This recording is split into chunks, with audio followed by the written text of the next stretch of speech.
Ngayong gabi, puntahan namin ang bahay ni Tutoy Aswang. Tara, samahan nyo kami.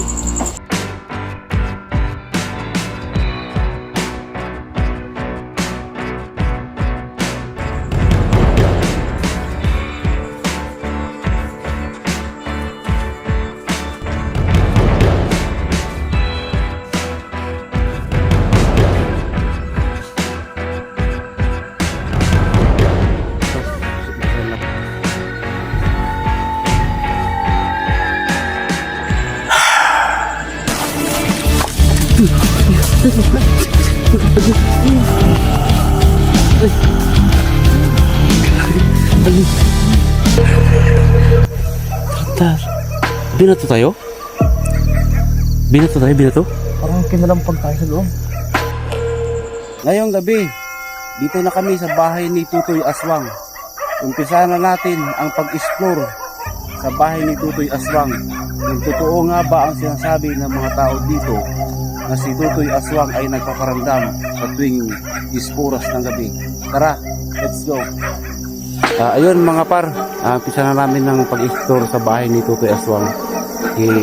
Mga aso pa lang mga par, nakakatakot na rito. Kaya samahan nyo kami mga par.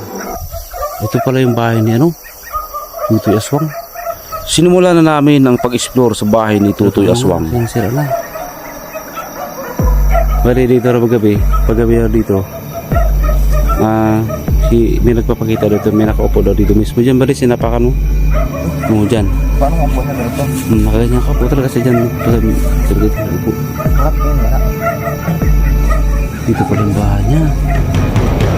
Talabusan. Maliit lang pala ito bali. Napansin namin ang bahay ni Tutoy Aswang ay halos magiba na ito. Maliit lang pala ito.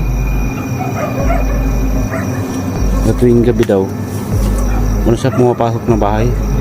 Yung time na utsambahan siya, kinagat niya yung liin ng isang lalaki. Gabi, alas 2 daw ng daling araw. Ito yung gabi nga, may nagpaparanda daw dito sa bahay ni Tutoy Aswang. May imburnal pa rin, may imburnal.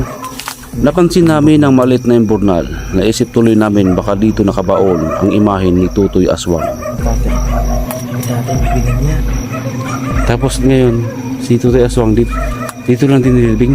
Diyan. Malapit na sa bahay nila. Oo, dyan. Kapansin-pansin sa bidyong ito, para bang ayaw pakailaman ang bahay ni Tutoy Aswang. Kaya naman ganito ang nangyari. Tara ba di?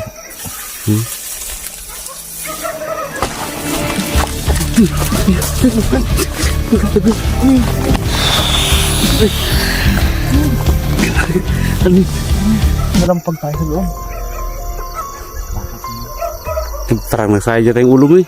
Hindi, wala nang sabi ulo ko. Baka ngayon pa rin. Kaluko talaga.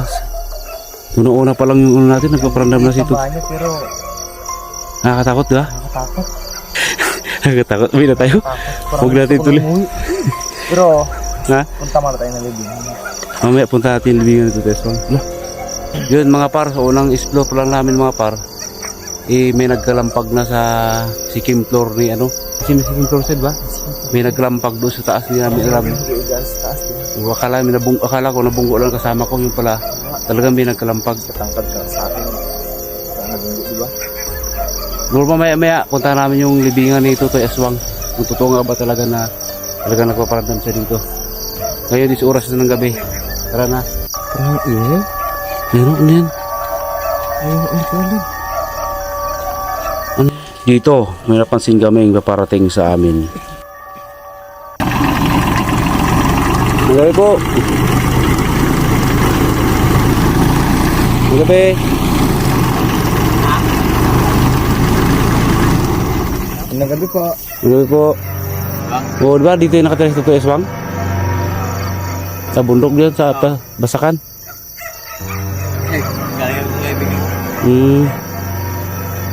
Sige po.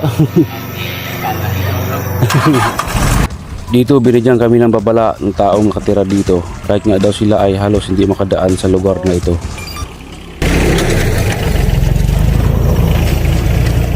Bari, puntahan natin yung maliit na kulungan niya. Hindi nga namin pinansin ang babala sa amin. Pinagpatuloy namin ang pag-explore sa bahay ni Tutoy Aswang. Sobrang tagal na siguro. Hindi ko magkala, pre. Ha?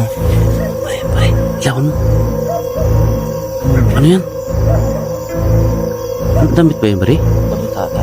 Hindi. O ba't nawala ang galaw? Wala. Wala namang hangin. O, tingnan mo yung dahon. Gumagalaw dahon? Wala. Ilawan, pre. Palisipan sa amin may gumagalaw na isang bagay kahit wala namang hangin sa bahay ni Tutoy Aswang. Damit yan. Ay, damit ni Tutoy Aswang yan. Tingnan mo yan. Kumakaway sa atin, buminas na yan. Tingnan mo, damit, diba? Damit yan, diba? Damit. Tingnan mo, buti. Ayun mo. Nung nawala naman, balik. Ilaw ko nung. Nung nalibalik, wala naman galaw. Kapansin-pansin dito na wala ang makahulang aso pagdating ng alas 12 ng gabi.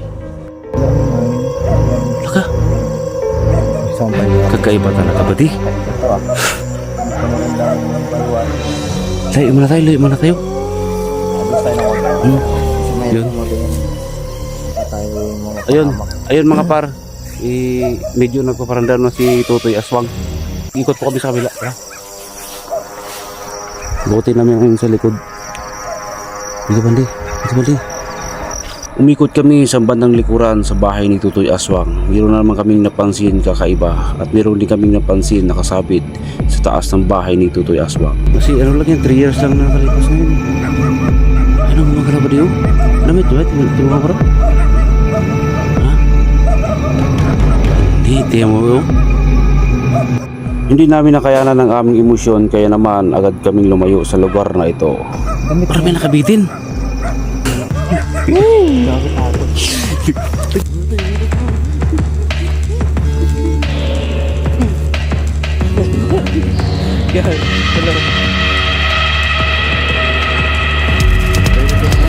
Yun mga par, diretso na kami sa puntod ni Tutoy Aswang. Ano ba rin, punta natin? Pinuntahan na namin kung saan nakalibing si Tutoy Aswang. Tinapangan na namin ang aming loob para ma-explore namin ang lugar na ito. Ginawa din pala sa kubo-kubo. Natakot dito. Masukal. Naginiba na. Kaya napunto na bariyo. Ay, ito. Isang unan pa. Giniba na yung puntod niya. Laki sa taas yung marami dito. Ano makikita sa taas dito? Maliwanag pa naman anong buwan pa. Walang takbuhan ha. Ito yung hinukaya niya oh. Ito yan. Bakas pa dito ang hinukay sa puntod ni Tutoy Aswang. Uy. Ano yung bari?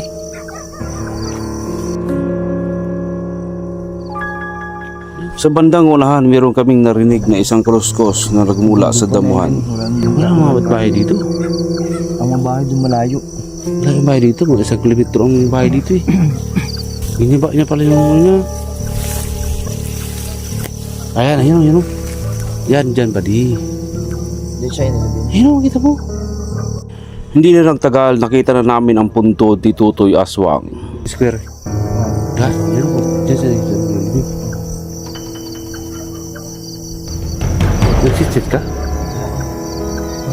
Gumagalaw yung kukun. Kumagalaw yung pagod sa unan. Malakas yung galaw ng kukun. Lakas. Lakas, diba? Ano ito? Anong oras nito? Slow. Iba rito, liwanag pa naman ng buwan, no? Baka biglang magtalon dito si Tutoy Aswang, no? Tutas tayo dito. Ano yung patay na yung bali? Ha? Tayo pa naman bayan ni Tutoy Aswang. Ilawan mo. Napansin namin muli ang bahay ni Tutoy Aswang. Tila bagang gusto niya na kaming paalisin sa kanyang puntod. May napansin na ba? Biro bahala ka na dyan.